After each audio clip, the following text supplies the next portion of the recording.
Hi everyone, I Shurujit welcome you all on Econometrics Day channel.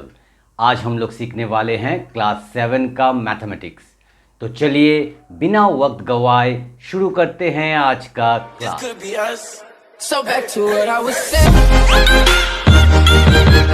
Could be us. Now today class 7 students, we are again going to continue with chapter 8, comparing quantities, and we are going to continue with exercise 8.4, and today's part is part 7. Those who have not watched the previous parts, that is from part 1 to part 6, I have shared the link at the end of the video, so do watch those parts and then you watch this part.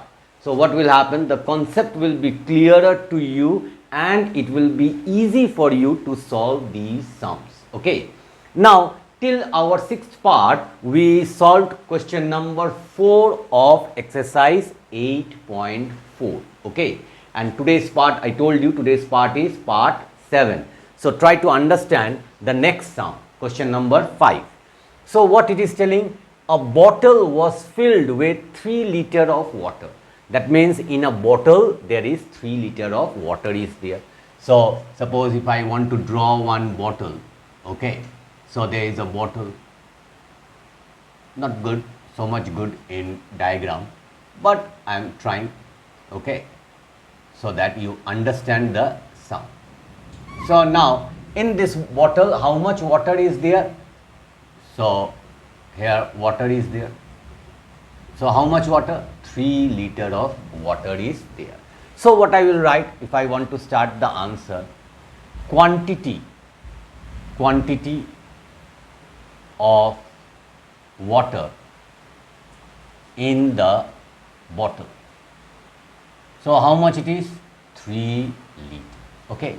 Now what it is telling, each of 5 boys drank 300 ml of water, milliliter of water from it.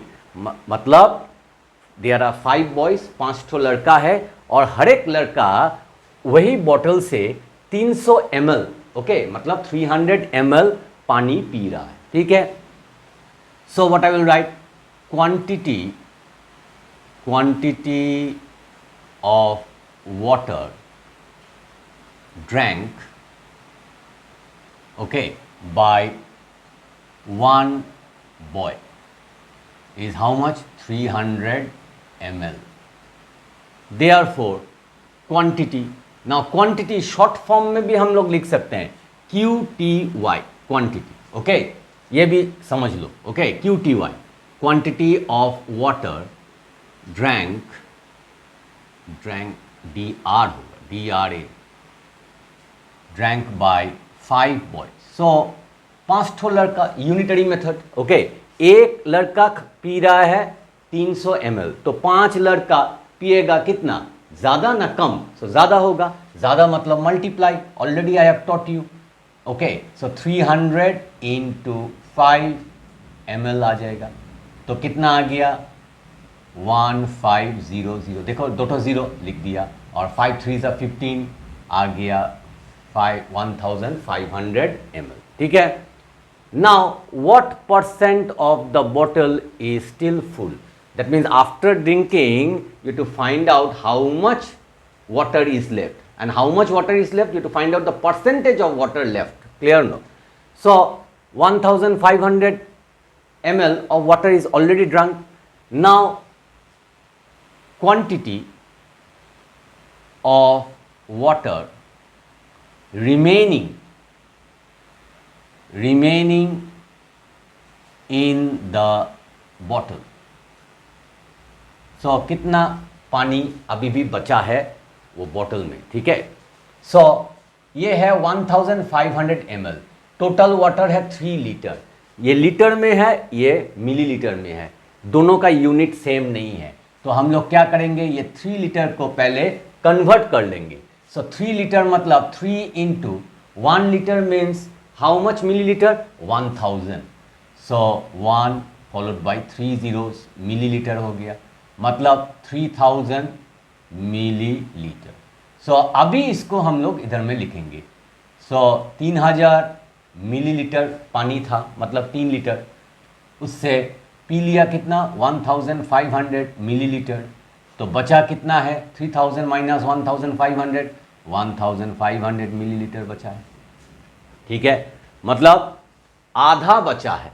ठीक है, how much is left, half. Okay, half P लिया है। ठीक है, 1500 millilitre P लिया है, तो बचा कितना है 1500 मिलीलीटर। तो ये नहीं निकालने के लिए बोला, इसका क्या निकालने के लिए बोला, परसेंटेज निकालने के लिए बोला। ये रफ वर्क है। ठीक है, अभी हम लोग निकालेंगे percentage. Therefore last line, percentage of water remaining in the bottle. Okay, ये लिख सकते हो, नहीं तो ये भी लिख सकते हो, क्या है, what percent of the bottle is still full, then what you can write, percentage of water remaining in the bottle, or you can write percent of water, okay, is still full. Okay, percent of water is still full in the bottle, in the bottle.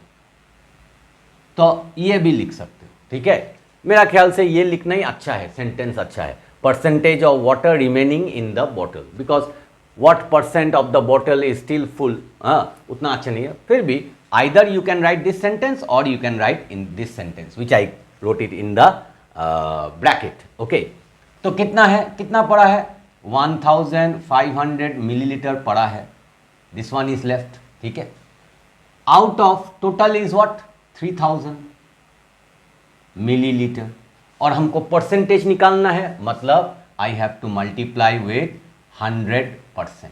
ठीक है, अभी देखो millilitre millilitre cancel, इधर में 2 ठो zero, इधर में 2 ठो जीरो कैंसिल, अभी ये जीरो और ये जीरो कैंसिल, तो क्या आ गया 150/3। अभी इसको काटेंगे, 3 1 ज़ा 3, 3 5 ज़ा 15 एंड देन ज़ीरो, तो आ गया कितना हम लोगों का 50%, और ये हो गया हम लोगों का आंसर। सो मेरा ख्याल से I hope you have, all of you have understood question number 5 nice. Now we will understand question number 6. Okay, so what it is telling, Deepak used 32% of his salary to pay the house rent, मतलब which amounted to rupees 16,000. That means Deepak is using 32%, suppose 100% is the total salary, out of that he is using 32% to pay the house rent. Okay, and that 32% is how much, that is 16,000. मतलब दीपक, हिंदी में बोलता हूँ, दीपक 100% of the salary से 32% house rent में पे कर रहा है, और ये 32% कितना है रुपया, 16,000 रुपया। तो तुमको क्या निकालना है, what is his total salary, you have to find out his total salary is how much, और in Hindi what I will say, तुमको उसका दीपक का पूरा सैलरी, मंथ का पूरा सैलरी कितना है वो निकालना है। तो अभी कैसे करेंगे आंसर, ये भी बहुत इजी है, ऐसा सम तुम लोगों ने किया है, मैंने करवाया है। Deepak use 32%, that means percentage is given, so percentage of salary used by Deepak to pay, okay, the house rent, to pay the house rent equal to how much 32%, नहीं लिख रहे, क्यों, इधर में परसेंटेज लिखा है इसलिए। ठीक है, what we will write the next sentence, that total house rent, okay, total house rent, okay, total house rent paid by Deepak, okay, so Deepak house rent कितना पे कर रहा है, ₹16,000। अभी हमको निकालना है what is his total salary. Therefore, Deepak's total salary R नहीं लिखा, total salary is equal to ₹16,000 divided by 32%, और हमको 100% निकालना है, into 100%. If you cannot understand this part, let me show you in graph. Okay, 32% salary actually कितना है? 16,000 रुपया. तो 1% कितना होगा? 1% सैलरी, 1% सैलरी कितना होगा? 16,000 रुपया डिवाइडेड बाय 32%. 1% कम होगा इसलिए डिवाइड. तो 100% कितना होगा? 100% सैलरी कितना होगा? तो उसको मल्टीप्लाई करना पड़ेगा. तो 32% इंटू 100%. ठीक है, ऐसा करके मैंने ये निकाला. Now see percentage cuts. Okay, now we can cut this one. Okay, so we will cut with 4. Suppose 4 8s are 32. Okay, and we will cut this one. Okay, so 4 4s are 16 और 3 ठो 0. ठीक है, अभी हम लोग 8 से काटेंगे. 8 1s are 8 और इसको काटेंगे 8 5s are 40, फिर 0 0. तो कितना आ गया? 500. इधर में रुपीज़ है. 500 इंटू 100 पड़ा है. ठीक है, तो अभी इसको मल्टीप्लाई करेंगे. 500 का 2 ठो 0, 100 का 2 ठो 0, सो टोटल 4 ठो 0 आ जाएगा. और 1 इंटू 5 5, तो क्या हो गया? 50,000 आ गया हम लोग का आंसर. मतलब Deepak's total salary is 50,000 rupees. Okay, 50,000 रुपया सैलरी है. अच्छा ही सैलरी है. ठीक है, तो मेरा ख्याल से question number 6 you have understood. Now students, if you are new in my channel, if you like my channel, or I may say if you like your channel, this is your channel. Okay, so if you like your channel, then I would like to request all my students to please give a like, share this video more and more with your friends, classmates, relatives as well as neighbors, and don't forget to subscribe my channel, because when you subscribe, it really motivates me to make more such interesting videos for you all. And also don't forget to press the all notification bell, ting ting, so that whenever I upload such videos, you are going to get the notifications first. Now we will move on to the next. Now question. We will come to question number 7. Let us see what they are telling in question number 7. Monica is drawing a monthly salary of rupees 45,000. मतलब मोनिका का salary, हर महीने का salary कितना है? 45,000 rupees. So I can write here answer. Okay, Monica's monthly salary is equal to rupees 45,000, or I can write monthly salary of Monica is equal to rupees 45,000. So monthly salary of Monica, ऐसा भी लिख सकते हैं, नहीं तो मोनिका पहले भी लिख सकते हैं. Monthly salary of Monica is equal to rupees 45,000. Okay, monthly salary. If rupees 15,000 is spent every month on repayment of a loan, हर महीना 15,000 रुपया लोन के लिए लोन चुका रहा है. ठीक है, मतलब 15,000 rupees he is paying his loan. Okay, repayment of a loan. कुछ लोन लिया है, उसके लिए EMI देना पड़ता है. तो कितना दे रहा है हर महीना? 15,000 रुपीज. ठीक है, तो वो हम लोग क्या लिखेंगे? मंथली सैलरी तो 45,000 हो गया. Then money, okay, money payment कर रहा है. Money spent on repayment of a loan each month. Okay, each month. Why? Because every month you can write each month, or you can write every month. Money spent on repayment of loan every month, also you can write every instead of each. Is how much rupees? Rupees 15,000. ठीक है, we have to find out what percent of her salary is she spending on repayment. Okay, you to find out the percentage. So therefore percentage of, okay, salary, percentage of salary spent on repayment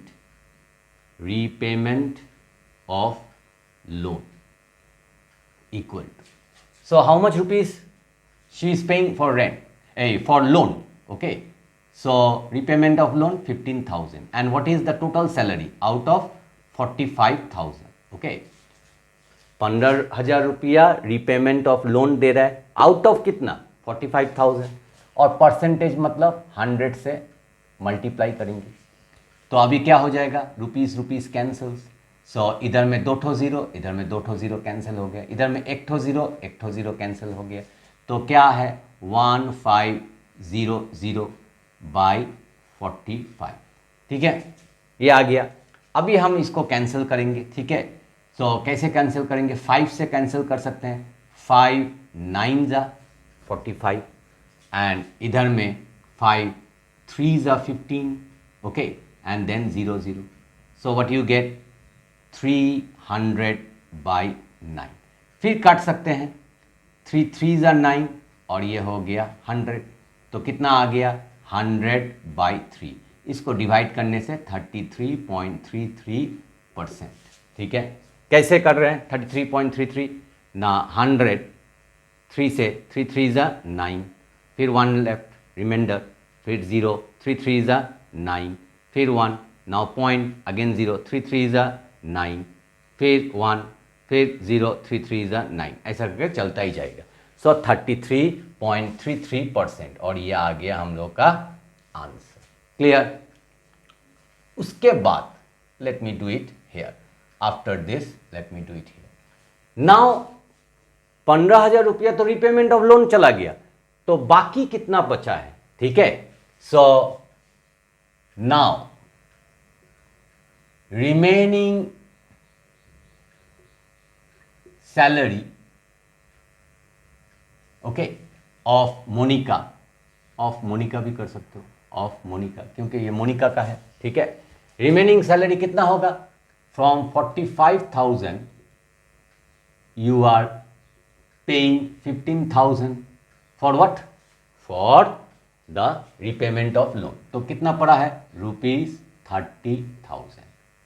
now out of this 30,000, see if 24% of the remaining salary is spent on food, out of this 30,000 you are spending 24% for food, so percentage of money or percentage of salary spent, or we can write percentage of salary नहीं, remaining salary, ये और अच्छा होगा, क्योंकि salary होने से तो क्या हो जाएगा 45,000, मगर ये 45,000 नहीं, रिमेनिंग सैलरी के ऊपर, सो percentage of remaining salary spent